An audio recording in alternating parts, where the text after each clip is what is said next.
পুলিশের প্রতি জনগণের আস্থা পুনঃপ্রতিষ্ঠা এবং দেশে আইনশৃঙ্খলা পরিস্থিতির উন্নয়নই এই মুহূর্তে সরকারের অগ্রাধিকার। জাতীয় পুলিশ সপ্তাহ উপলক্ষে দেওয়া বাণীতে প্রধানমন্ত্রী তারেক রহমান একথা বলেছেন। প্রধানমন্ত্রী বলেন, সরকার একটি সমৃদ্ধ ও স্বনির্ভর ন্যায়ভিত্তিক গণতান্ত্রিক মানবিক রাষ্ট্র প্রতিষ্ঠায় কর্মসূচি বাস্তবায়ন করে চলছে। তবে ঘরে বাইরে জনগণের নিরাপত্তা স্বস্তি না থাকলে লক্ষ্য অর্জন দুরূহ হয়ে উঠবে।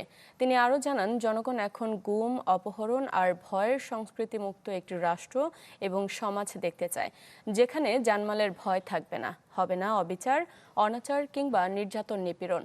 এমন একটি প্রত্যাশিত পরিস্থিতি বজায় রাখার ক্ষেত্রে আইনশৃঙ্খলা বাহিনী তথা পুলিশের ভূমিকাই সর্বাধিক।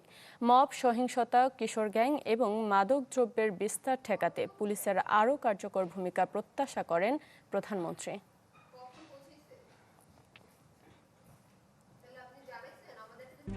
RICL TMX, যুগের পর যুগ স্থাপনা থাকে মজবুত।